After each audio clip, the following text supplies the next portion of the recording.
ছিল। যা পড়ছি এই কয় মাসে সব কমন আইছে। সহজও হয়নি আবার কঠিনও হয়নি। সারা দেশে একই প্রশ্নে এইচএসসি পরীক্ষা শুরু।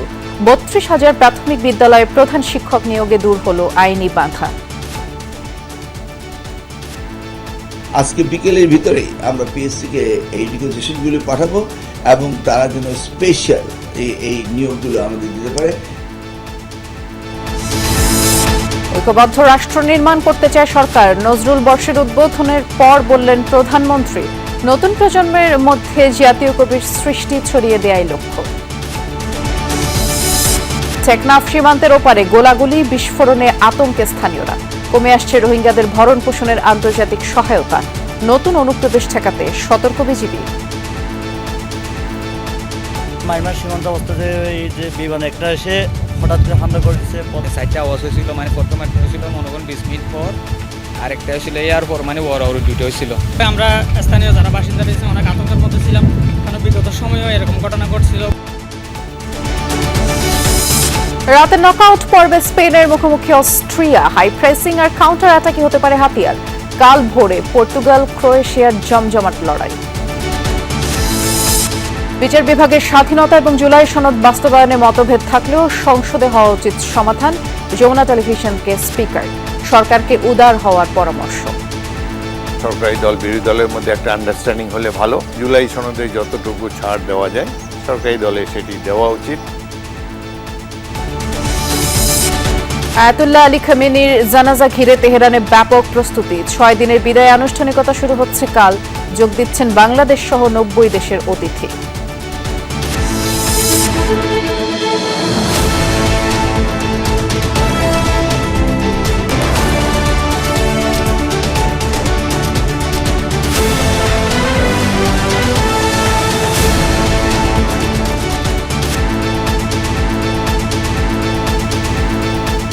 শুভেচ্ছা। সন্ধ্যার বাংলাদেশে সবাইকে আমন্ত্রণ জানাচ্ছি। নুসরাত বৃষ্টির সাথে আছি। শিরোনামগুলো শুনছিলেন।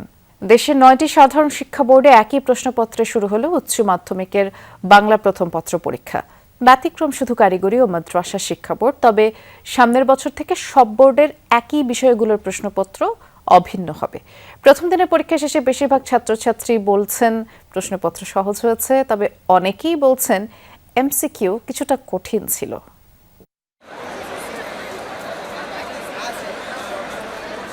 এমন উচ্ছ্বাসই বলে দেয় বেশ ভালোই হয়েছে বাংলা প্রথম পত্র পরীক্ষা। যা পড়ছি এই কয় মাসে সব কমন আইছে। আমরা সবাই সব কমন। এত মানে সহজও হয়নি আবার কঠিনও হয়নি। হলের ভিতরে হইচই শব্দ নাই, সবাই নীরবতা পালন করছে, সবাই সবার মতন খিজ খেয়াল লেখছে। তবে ভিন্ন মতো আছে অনেকের। প্রশ্নপত্র অনেক কঠিন ছিল, মানে আমি যেরকম এক্সপেক্ট করছিলাম কঠিন লাগছে, মানে এমসিকিউ খুবই খারাপ হয়েছে।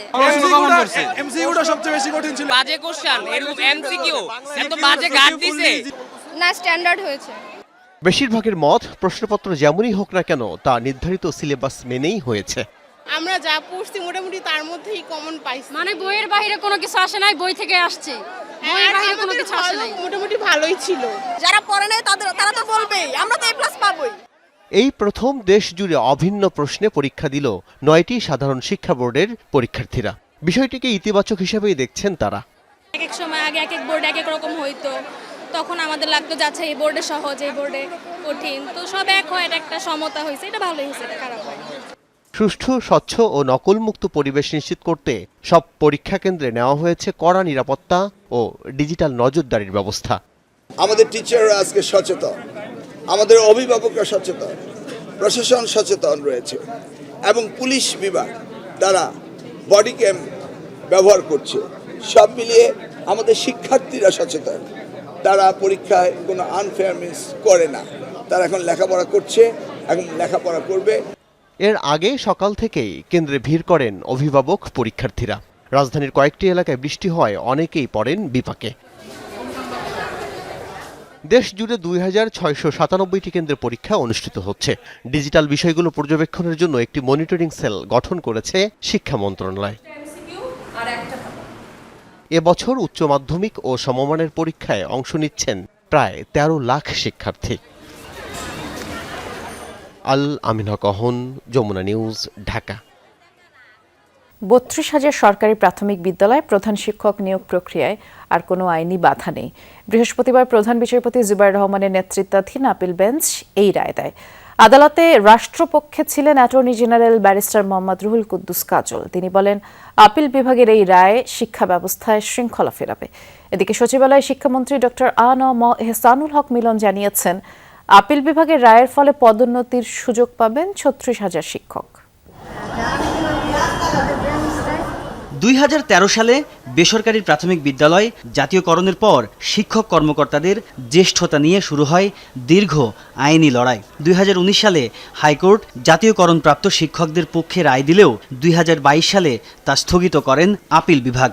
অবশেষে বৃহস্পতিবার হাইকোর্টের সিদ্ধান্ত বাতিল করে ঐতিহাসিক রায় দিল আপিল বিভাগ। ফলে 32,000 সরকারি প্রাথমিক বিদ্যালয়ে প্রধান শিক্ষক পদে নিয়োগ ও পদোন্নতির দীর্ঘদিনের আইনি জটিলতার অবসান হলো। অ্যাটর্নি জেনারেল জানান, মামলা জটের কারণে এতদিন সরকারি প্রাথমিক বিদ্যালয়ের 32,000 প্রধান শিক্ষক পদে পদোন্নতি আটকে ছিল। আজকে সুপ্রিম কোর্টের আপিল বিভাগ সেই আপিলটি অ্যালাউ করেছেন, অর্থাৎ হাইকোর্টের যে রায়টি দিয়েছিল সেই রায়টি আর থাকলো না।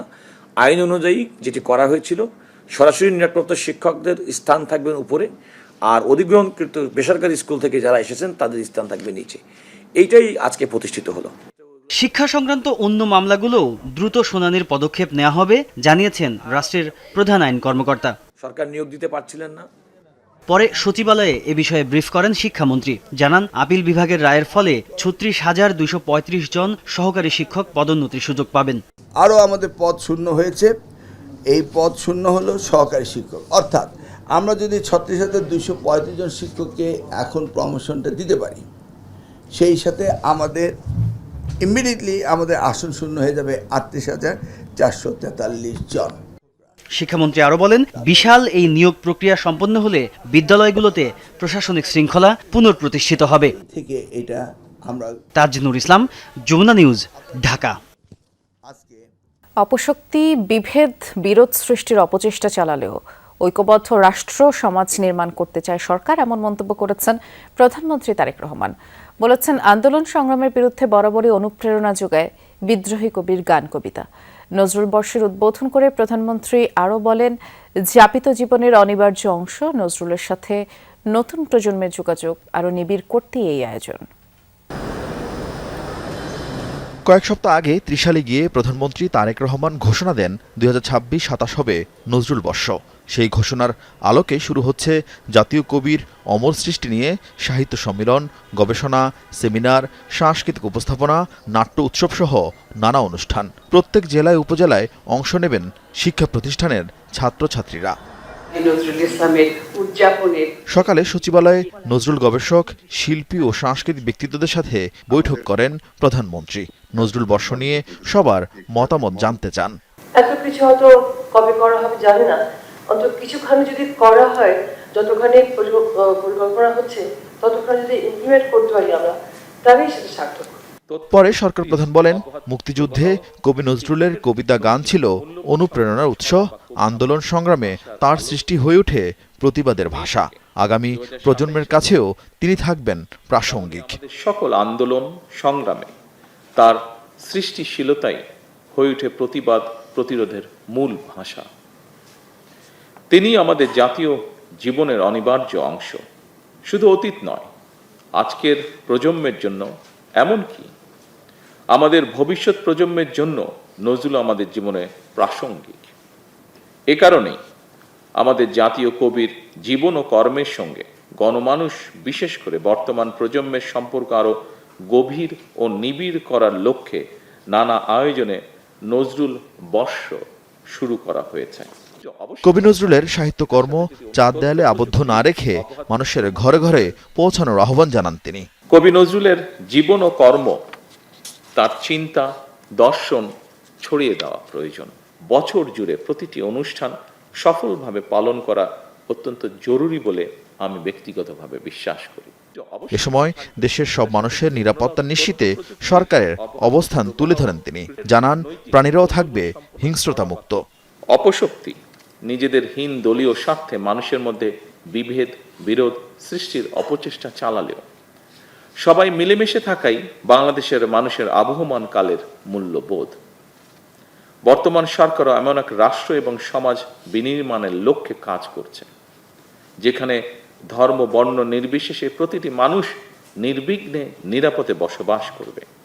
শুধু মানুষের এই নিরাপত্তা নয়, আসুন কোনো প্রাণীও মানুষের হিংস্রতার শিকার যেন না হয়, বর্তমান সরকার সেটিও নিশ্চিত করতে চায়। অনুষ্ঠানে নজরুল বর্ষ উপলক্ষে ডাক টিকিট ও লোগো উন্মোচন করেন প্রধানমন্ত্রী তারেক রহমান। আরিফিন শাকিল, যমুনা নিউজ, ঢাকা।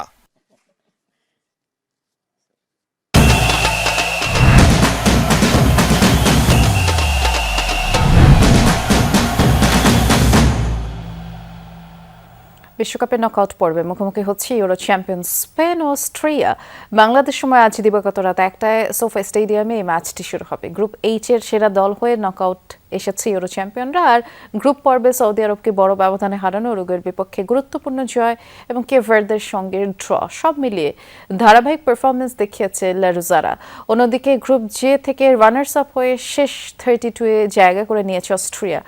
রালফ র্যাংনিকের দল পুরো টুর্নামেন্টে আক্রমণাত্মক ফুটবল খেলছে। আর শেষ ম্যাচে আলজেরিয়ার বিপক্ষে রোমাঞ্চকর ড্র করে আত্মবিশ্বাস নিয়ে নকআউটে পা রেখেছে তারা। স্পেনকে চাপে ফেলতে হাই প্রেসিং ও দ্রুত কাউন্টার অ্যাটাকে হতে পারে তাদের বড় অস্ত্র।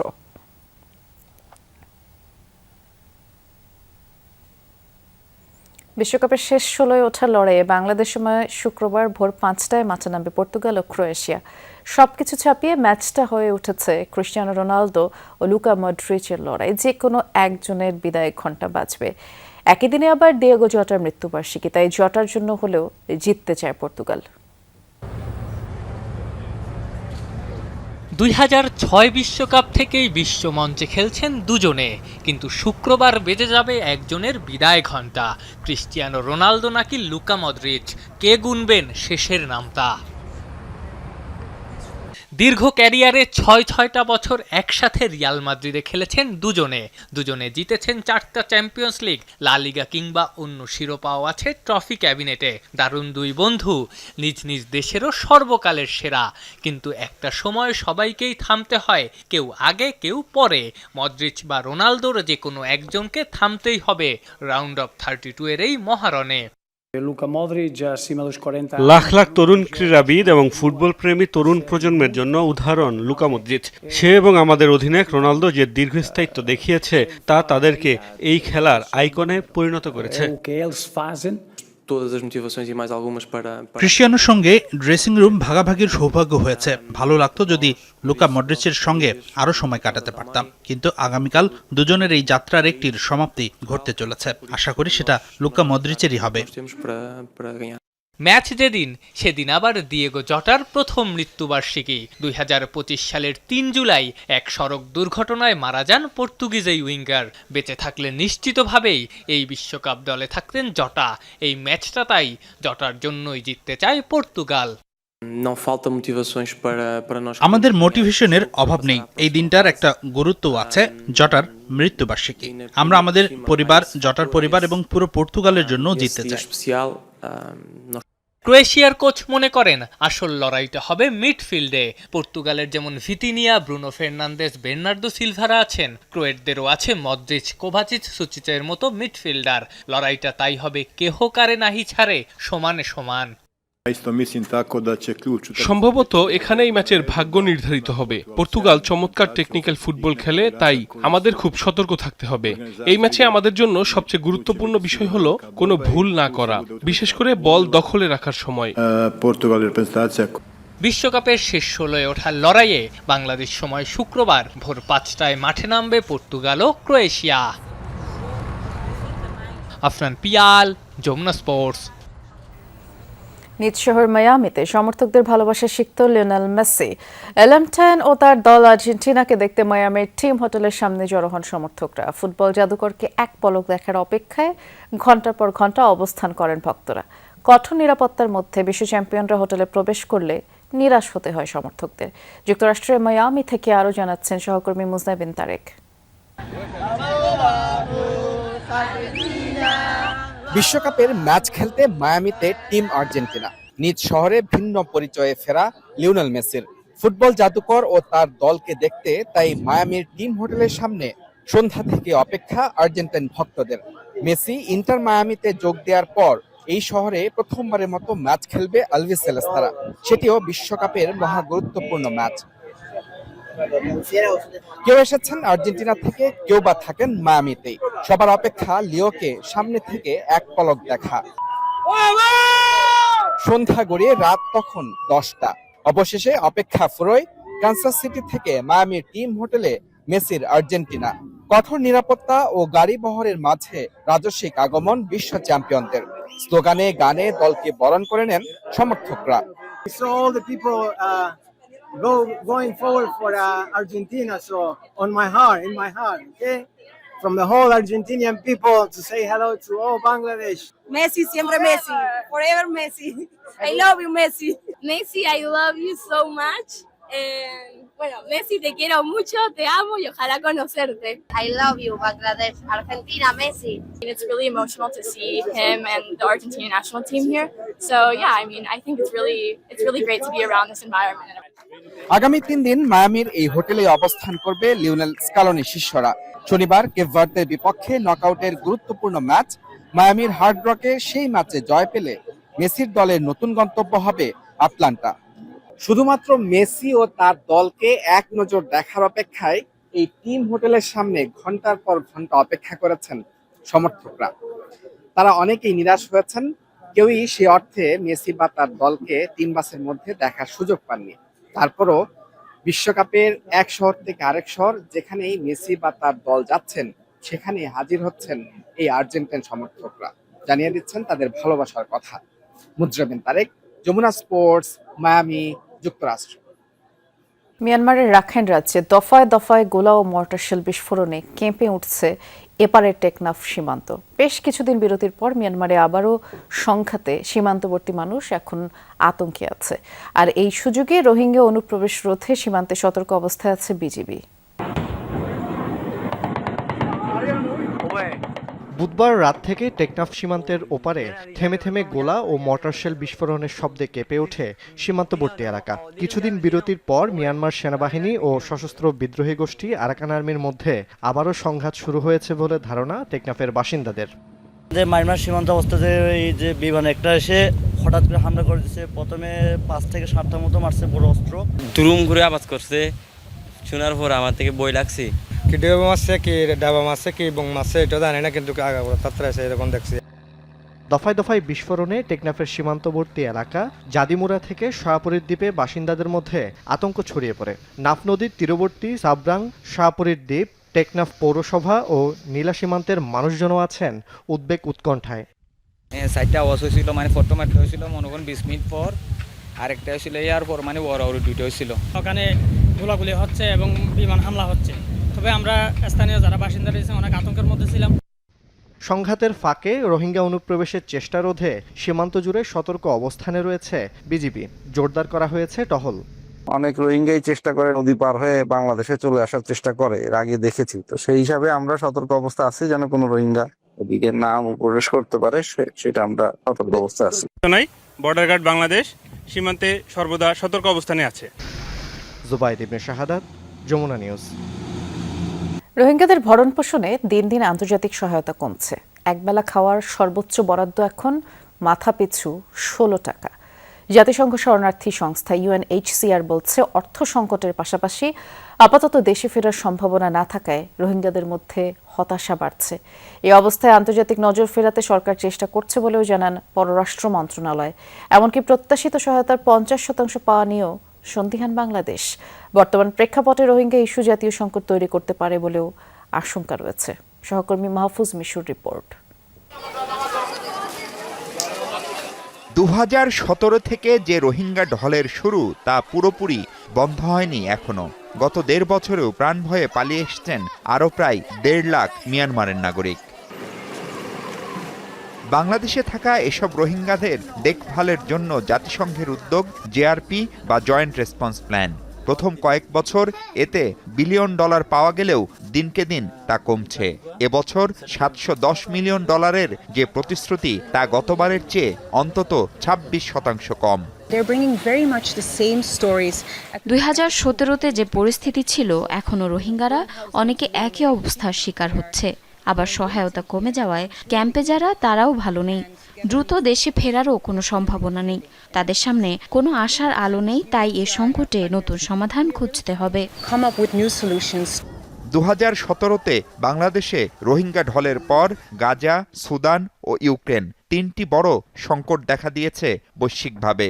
স্বভাবতই বিশ্ব সম্প্রদায়ের নজরের পাশাপাশি অর্থ বরাদ্দেও অগ্রাধিকার পেয়েছে সেসব ঘটনা।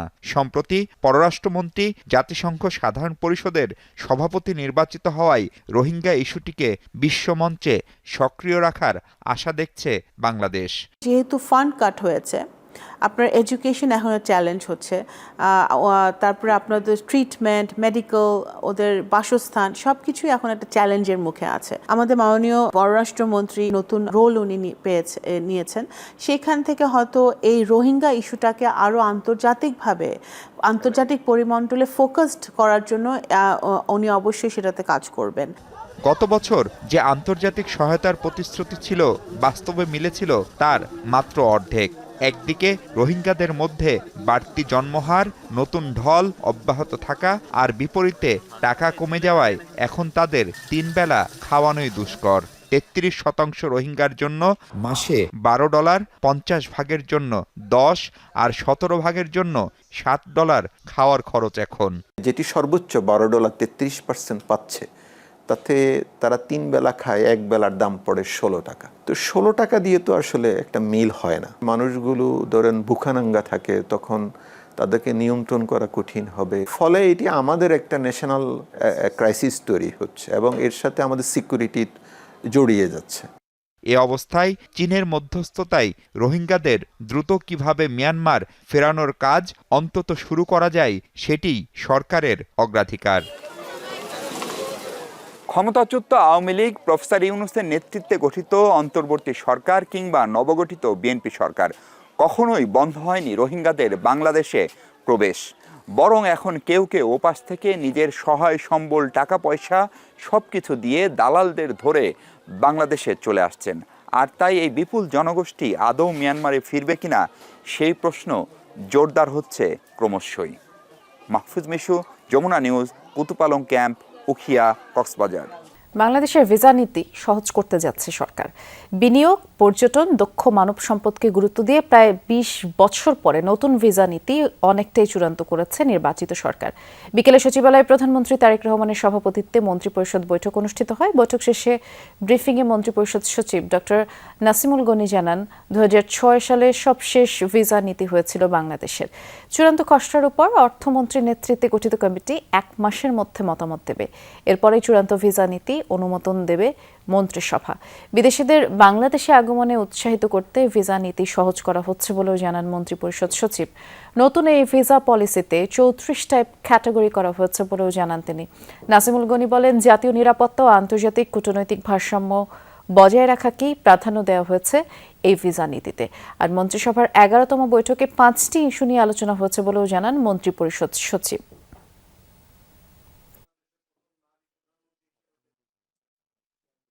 এই গভর্নমেন্ট চাচ্ছে যে একটা ইকোনমিক থ্রাস্ট হোক, বিভিন্ন জায়গায় চেষ্টা করা হচ্ছে। তার মধ্যে একটা অংশ হলো এইটা, যে ভিসা পলিসিটা সহজ করা।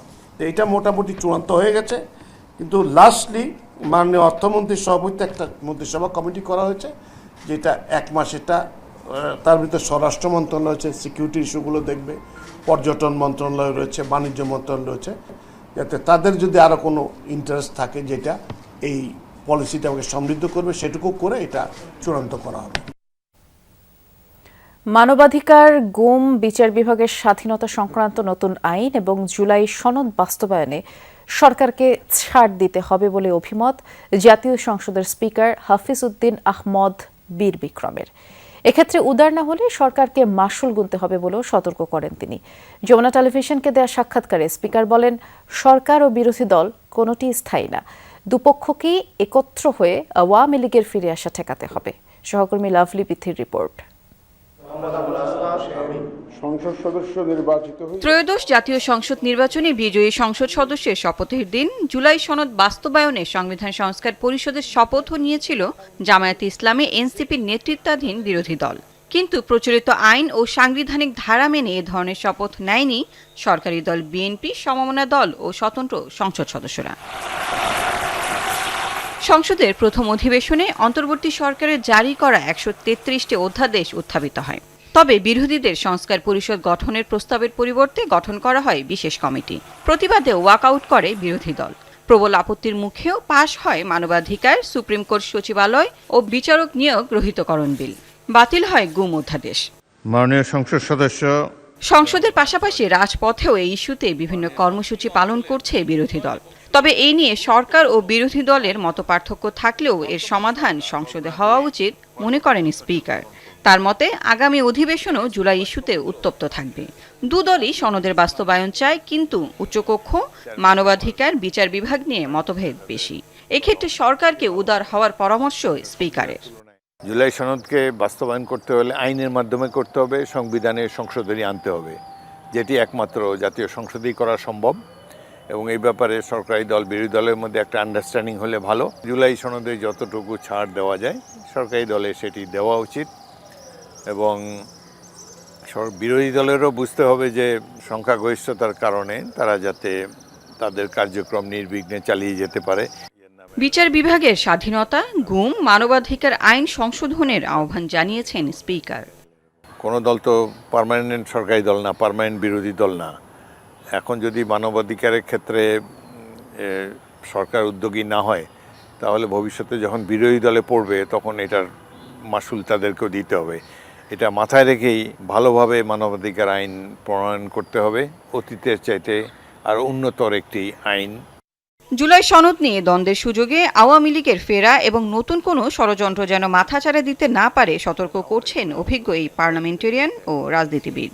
বাংলাদেশকে তছনছ করার জন্য প্রতিদিনই যারা ছক করছে, তাদের অপচেষ্টাকে দূর করার জন্য একসময় মিলিতভাবে উদ্যোগ নিতে হবে। সরকারি দল, বিরোধী দল তারা এই ব্যাপারে ঐক্যমত, মাফিয়া প্রত্যাবর্তনের বিরুদ্ধে তারা এক হয়ে লড়াই করবে। সুতরাং এই দুই দলের মধ্যে আরও সুসম্পর্ক থাকা উচিত। স্পিকার হাফিজউদ্দিন আহমদ বলেন, দুদলের সমঝোতার মাধ্যমে জুলাই সনদ বাস্তবায়ন হলে শান্তিতে থাকবে মানুষ। যারা এই দেশে বসবাস করেননি তাদের দেওয়া প্রেসক্রিপশনে বাংলাদেশ চলতে পারে না। লাভলি বিথি, যমুনা নিউজ, ঢাকা। নতুন সরকারের প্রথম চীন সফর সম্পূর্ণভাবে সফল হয়েছে। রাজধানীর বাড়িধারায় চীনা দূতাবাসে আয়োজিত এক সংবাদ সম্মেলনে এমনটা জানিয়েছেন রাষ্ট্রদূত ইয়াও ওয়েন। বলেন, তিস্তা প্রকল্পে অব্যাহত থাকবে শি জিনপিং সরকারের প্রতিশ্রুতি ও সহযোগিতা। জানান, প্রধানমন্ত্রীর সফরে চীন বাংলাদেশ সরাসরি সংযোগ ও ত্রিদেশীয় অর্থনৈতিক করিডোরের বিষয়টিও গুরুত্ব পেয়েছে। প্রধানমন্ত্রী তারেক রহমানের সাম্প্রতিক চীন সফর দুদেশের সম্পর্কের ইতিহাসে মাইলফলক উল্লেখ করেন ঢাকায় নিযুক্ত চীনের রাষ্ট্রদূত ইয়াও ওয়েন। সকালে চীনা দূতাবাসে আয়োজিত এক সংবাদ সম্মেলনে দেশটির রাষ্ট্রদূত বলেন, এই সফরে চীন ও বাংলাদেশের দ্বিপাক্ষিক সম্পর্ক আরও উচ্চতর পর্যায়ে পৌঁছেছে। এ সময় বহুল আলোচিত তিস্তা প্রকল্পে চীনের অবস্থান অপরিবর্তিত, এমনটা জানিয়েছেন রাষ্ট্রদূত ইয়াও ওয়েন। তিস্তা প্রকল্পে চীনের অবস্থান ও প্রতিশ্রুতি অপরিবর্তিত। চীন তাদের সামর্থ্যের মধ্যে থেকে এই প্রকল্পে বাংলাদেশের প্রতি সহায়তা অব্যাহত রাখবে। দুদেশের বিশেষজ্ঞদের দ্রুত সম্ভাব্যতা সমীক্ষা এবং সংশ্লিষ্ট কারিগরি কাজ এগিয়ে নেওয়ার আহ্বান জানানো হয়েছে। করিডোর ও সরাসরি সংযোগে নতুন উদ্যোগ নিয়ে রাষ্ট্রদূত জানান, বাংলাদেশ ও চীন আঞ্চলিক সংযোগ জোরদারে নতুন বিকল্প নিয়ে কাজ করবে। সফরে চীন, মিয়ানমার, বাংলাদেশ অর্থনৈতিক করিডোর উন্নয়নের বিষয়টি গুরুত্ব পেয়েছে বলেও জানান তিনি। এতে আঞ্চলিক নিরাপত্তা ঝুঁকি নেই বলেও জানান রাষ্ট্রদূত। এসব উদ্যোগ বাংলাদেশের অর্থনৈতিক উন্নয়ন এবং আঞ্চলিক সংযোগে নতুন কৌশলগত সুযোগ সৃষ্টি করবে। বিশেষ করে দ্বিপাক্ষিক সম্পর্কের জোরদারে চীন, মিয়ানমার, বাংলাদেশ অর্থনৈতিক করিডোরে প্রভাব ফেলবে। এছাড়া বাণিজ্য ও বিনিয়োগে নতুন অগ্রগতি নিয়েও ইয়াও ওয়েন বলেন, দুদেশ বেল্ট অ্যান্ড রোড ইনিশিয়েটিভ আরও এগিয়ে নিতে সম্মত হয়েছে। একই সাথে ডিজিটাল অর্থনীতি, কৃত্রিম বুদ্ধিমত্তা, শিল্প, অর্থায়ন, স্বাস্থ্য, শিক্ষা ও সংস্কৃতি খাতে সহযোগিতার সম্প্রসারণের সিদ্ধান্ত হয়েছে। jackfruits from Bangladesh to Bangladesh বিনিয়োগ উন্নয়ন কর্তৃপক্ষ চীনে তাদের প্রথম বিদেশি কার্যালয় স্থাপনের ঘোষণা দিয়েছে। তাজা কাঁঠাল চীনে রপ্তানির জন্য উদ্ভিদ সুরক্ষা প্রটোকল স্বাক্ষরিত হয়েছে। আমের পর এবার বাংলাদেশের কাঁঠালও চীনের বাজারে প্রবেশ করবে। তাছাড়া এক চীন নীতির প্রতি সমর্থন পুনর্ব্যক্ত করেছে ঢাকা। অন্যদিকে বাংলাদেশের স্বাধীনতা, সার্বভৌমত্ব ও ভৌগোলিক অখণ্ডতার প্রতি সমর্থন জানিয়েছে বেইজিং। ইয়াওয়েন বলেন, জাতিসংঘ সহ বিভিন্ন বহুপাক্ষিক ফোরামে বাংলাদেশের বৃহত্তর ভূমিকা সমর্থন করে চীন। পাশাপাশি ব্রিক্সে বাংলাদেশের অংশগ্রহণ এবং সাংহাই সহযোগিতা সংস্থার অংশীদার হওয়ার আবেদনেও সমর্থন অব্যাহত রাখবে চীন। আহমেদ রেজা, যমুনা নিউজ, ঢাকা। ভোক্তা পর্যায়ে 12 কেজির বোতলজাত এলপিজির দাম কেজিতে 29 টাকা 75 পয়সা কমিয়ে 1528 টাকা নির্ধারণ করা হয়েছে, যেখানে 12 কেজিতে 357 টাকা কমেছে।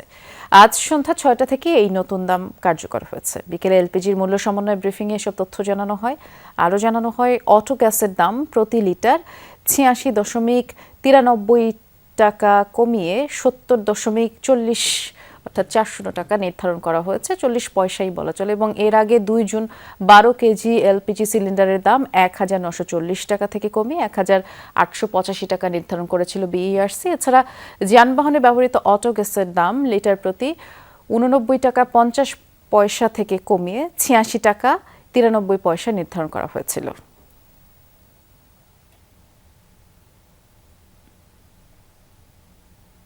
সারা দেশে সুষ্ঠু শান্তিপূর্ণভাবে অনুষ্ঠিত হয়েছে এইচএসসি ও সমমানের পরীক্ষা। প্রথম দিনে বাংলা প্রথম পত্র পরীক্ষার সার্বিক পরিস্থিতি নিয়ে সন্তুষ্টি জানিয়েছেন শিক্ষার্থী অভিভাবকরা। সুষ্ঠুভাবে সবগুলো পরীক্ষা শেষ করতে সবার সহযোগিতাও চেয়েছেন বোর্ড কর্মকর্তারা।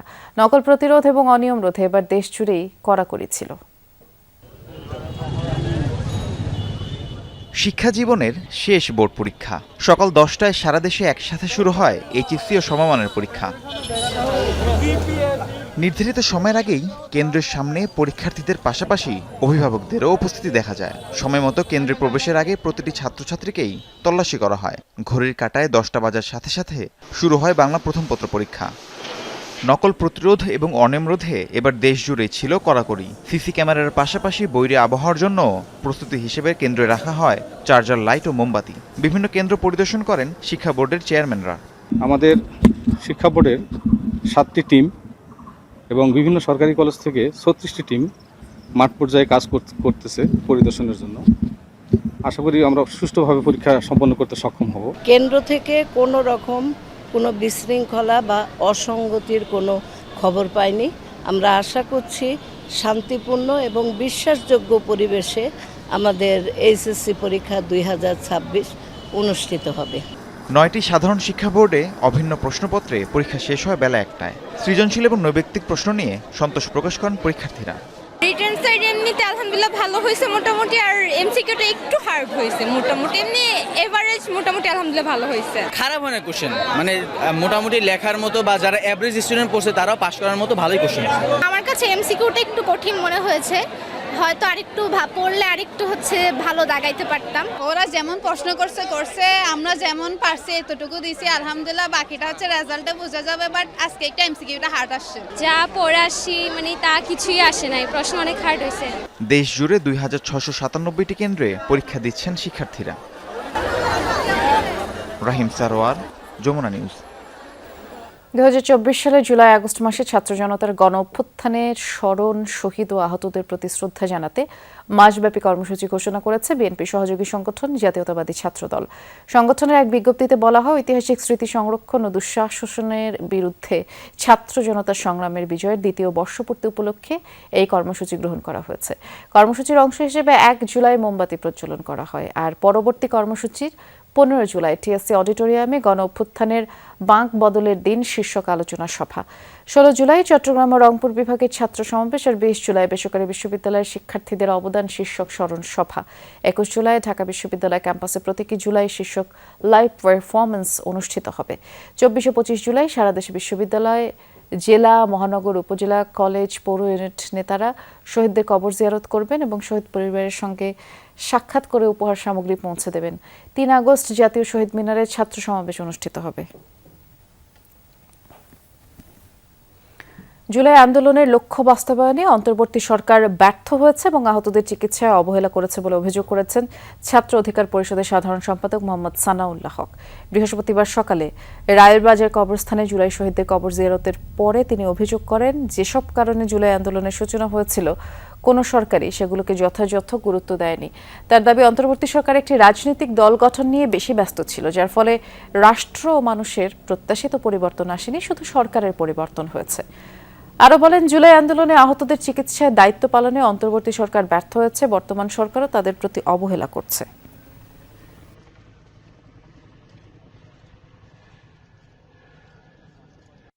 দুঃখজনক হলেও এটা সত্য যে কোনো সরকারই যেই কারণে আসলে আন্দোলনটা হয়েছিল সেই আন্দোলনের স্পিরিটকে গুরুত্ব দেয়নি। ইন্টারিমের সময় তারা একটা দল ঘোষণা করেছে, তারা শুধু দল নিয়ে ব্যস্ত ছিল। মানুষ যে প্রত্যাশা নিয়ে আন্দোলন করেছে যে দেশের পরিবর্তন, সেই দেশের পরিবর্তন হয় নাই। টানা লোকসান, অনিয়ম ও খেলাপি ঋণের ভারে জর্জরিত দেশের 4 আর্থিক প্রতিষ্ঠানকে পুনরুদ্ধারের শেষ সুযোগ দিয়েছে বাংলাদেশ ব্যাংক। ব্যাংক রেজুলেশন আইনের আওতায় এসব প্রতিষ্ঠানকে নির্দিষ্ট শর্তে আগামী 3 মাস সময় দেওয়া হয়েছে। নির্ধারিত সময়ের মধ্যে পরিস্থিতির উন্নতি ঘটাতে ব্যর্থ হলে প্রতিষ্ঠানগুলো বিলুপ্ত বা একীভূত করা হবে। বুধবার বাংলাদেশ ব্যাংকের পরিচালনা পর্ষদের সভায় এই সিদ্ধান্ত নেওয়া হয়েছে। বিশেষ এই সুযোগ পাওয়া 4 প্রতিষ্ঠান হল prime finance and investment, GSP finance, Bangladesh industrial finance এবং প্রিমিয়ার লিজিং অ্যান্ড ফাইন্যান্স। 3 মাসের মধ্যে এই প্রতিষ্ঠানগুলোর পরিচালনা পর্ষদ ও উদ্যোক্তা শেয়ার হোল্ডারদের নতুন মূলধন যোগান দিতে হবে। নিজস্ব সম্পদ বিক্রি ও বকেয়া ঋণ আদায়ের মাধ্যমে খেলাপি ঋণের হার নির্ধারিত সীমায় নামিয়ে আনার তাগিদ দিয়েছে কেন্দ্রীয় ব্যাংক। আর সবচেয়ে গুরুত্বপূর্ণ শর্ত হিসেবে সাধারণ ও ক্ষুদ্র আমানতকারীদের জমানো টাকা ফেরত দেওয়ার প্রক্রিয়া শুরু করার নির্দেশ দেওয়া হয়। বরিশালে শিশু ধর্ষণ মামলায় আসামি আলমগীর শিকদারকে মৃত্যুদণ্ড ও অর্থদণ্ড দিয়েছে আদালত। দুপুরে শিশু সহিংসতা দমন ট্রাইব্যুনালের বিচারক আশরাফ উদ্দিন এই রায় দেন। দণ্ডপ্রাপ্ত আলমগীর শিকদার বরিশালের উজিরপুর উপজেলার পূর্ব কেশবকাঠির বাসিন্দা। ধর্ষণে জন্ম নেওয়া শিশু ও ভুক্তভোগীর ভরণ পোষণের দায়িত্ব দেওয়া হয় জেলা প্রশাসনকে। রাষ্ট্রপক্ষের আইনজীবী জানান, ভুক্তভোগী শিশু ও আলমগীর প্রতিবেশী ছিলেন। সেই সুবাদেই ভুক্তভোগী আলমগীরের বাসায় গেলে জোরপূর্বক ধর্ষণ করে আলমগীর। পরবর্তীতে ভুক্তভোগী গর্ভবতী হয়ে পড়ে। এ ঘটনায় 2023 সালের 21 মে ভুক্তভোগী পরিবার থানায় মামলা করে। ইরানের প্রয়াত সর্বোচ্চ ধর্মীয় নেতা আয়াতুল্লাহ আলী খামেনির জানাজায় অংশ নিতে তেহরানের পথে জাতীয় সংসদের স্পিকার হাফিজ উদ্দিন আহমদ। সকাল 7:30টায় হজরত শাহজালাল আন্তর্জাতিক বিমানবন্দর থেকে ইরানের উদ্দেশ্যে তিনি রওনা হন। এই জানাজায় অংশ নিয়ে আগামী 4 জুলাই দেশে ফিরবেন স্পিকার। 1939 সালে মাশহাদে জন্ম নেন আয়াতুল্লাহ খামেনি। 28 ফেব্রুয়ারি যুক্তরাষ্ট্র ইসরায়েলের যৌথ হামলায় নিহত হন 86 বছর বয়সী এই নেতা। তার মৃত্যুর পর এবার দেশটিতে অনুষ্ঠিত হতে যাচ্ছে ইতিহাসের সবচেয়ে বড় রাষ্ট্রীয় জানাজা ও দাফন প্রক্রিয়া। 1989 সালে রুহুল্লাহ খামেনির মৃত্যুর পর তিনি ইরানের সর্বোচ্চ ধর্মীয় নেতা নির্বাচিত হন। প্রয়াত সর্বোচ্চ ধর্মীয় নেতা আয়াতুল্লাহ আলী খামেনির জানাজা ঘিরে ব্যাপক প্রস্তুতি নিচ্ছে ইরান। 6 দিনব্যাপী আয়োজন অনুষ্ঠিত হবে প্রতিবেশী দেশ ইরাক সহ মোট 5টি শহরে। আর বিশাল এই আয়োজনে 30টিরও বেশি দেশের ঊর্ধ্বতন কর্মকর্তা ও প্রতিনিধি এবং 90টি দেশের ধর্মীয় নেতারা অংশ নেবেন। তেহরান বলছে প্রায় 2 কোটি মানুষের সমাগম হতে পারে খামেনির শেষ বিদায়ের আয়োজনে। মৃত্যুর প্রায় 4 মাস পর প্রয়াত সর্বোচ্চ ধর্মীয় নেতা আয়াতুল্লাহ আলী খামেনির জন্য ইতিহাসের সর্ববৃহৎ জানাজার আয়োজন করতে যাচ্ছে ইরান। 6 দিনব্যাপী এই আয়োজন ইরান ও প্রতিবেশী ইরাকের মোট 5টি শহরে অনুষ্ঠিত হবে। শনিবার খামেনির মরদেহ সর্বসাধারণের শ্রদ্ধা নিবেদনের জন্য রাখা হবে তেহরানের গ্র্যান্ড মুসাল্লায়। সোমবার পর্যন্ত এই কার্যক্রম চলবে। একই দিন তেহরানের রাজপথে বের করা হবে শোক মিছিল। এরপর 7 জুলাই মরদেহ নিয়ে যাওয়া হবে পবিত্র শহর কোমে। সেখান থেকে নেওয়া হবে ইরাকের নাফাস ও কারবালা শহরে। 9 জুলাই খামেনির মরদেহ আবার ফিরিয়ে আনা হবে ইরানে। পরে জন্মশহর মাশহাদে দাফন করা হবে তাকে। আমরা আমাদের নেতা এবং প্রধান সেনাপ্রধানকে হারিয়েছি, তবে রাষ্ট্রের দায়িত্বশীল ব্যক্তিরা এবং সর্বোচ্চ নেতা যে নির্দেশনা দেবেন আমরা তা মেনে চলব। এটি অত্যন্ত বেদনাদায়ক। গত 37 বছর ধরে আমরা তাকে আমাদের নেতা হিসেবে পেয়েছি। তার অনুপস্থিতি আমাদের জন্য গভীর কষ্টের। আমার মনে হয় দীর্ঘ সময়ও তার শূন্যস্থান পূরণ করা সম্ভব হবে না। দেশ বিদেশ থেকে বিপুল সংখ্যক মানুষ এই আয়োজনে অংশ নেবে বলে ধারণা করা হচ্ছে। কর্তৃপক্ষ বলছে প্রায় 1.5 থেকে 2 কোটি মানুষ এতে অংশ নিতে পারেন। রাশিয়া, চীন, পাকিস্তান, ভারত, জর্জিয়া ও কিউবা সহ 30টির বেশি দেশের ঊর্ধ্বতন কর্মকর্তা ও প্রতিনিধিরা এবং 90টি দেশের ধর্মীয় নেতাদের উপস্থিতির সম্ভাবনা রয়েছে। এছাড়া প্রায় 600 বিদেশি সাংবাদিক এই আয়োজনে সংবাদ সংগ্রহ করবেন। শুক্রবার বিদেশি কূটনীতিকদের জন্য বিশেষ শ্রদ্ধা নিবেদনের আয়োজন রাখা হয়েছে। ইতিমধ্যে শেষ বিদায় অনুষ্ঠানের অংশ নেওয়ার ঘোষণা দিয়েছেন পাকিস্তানের প্রধানমন্ত্রী শেহবাজ শরীফ। খামেনির দীর্ঘ অন্ত্যেষ্টিক্রিয়া ঘিরে সর্বোচ্চ সতর্কতায় রয়েছে ইরানের সশস্ত্র বাহিনী। বিভিন্ন দেশ থেকে ঊর্ধ্বতন কর্মকর্তা, ধর্মীয় নেতা ও রাজনৈতিক ব্যক্তিদের আগমন উপলক্ষে নিরাপত্তা ব্যবস্থা আরও জোরদার করা হয়েছে। সেনাবাহিনীর স্থল, নৌ ও বিমান বাহিনী দেশের সীমান্ত জুড়ে বাড়িয়েছে উপস্থিতি, যাতে পুরো আয়োজন নির্বিঘ্ন ও নিরাপদভাবে সম্পন্ন করা যায়। অস্মিতা বিশ্বাস, যমুনা নিউজ। আর এই ছিল আজকে সন্ধ্যার বাংলাদেশের আয়োজনের সাথে থাকার জন্য ধন্যবাদ। নিরাপদে থাকবেন।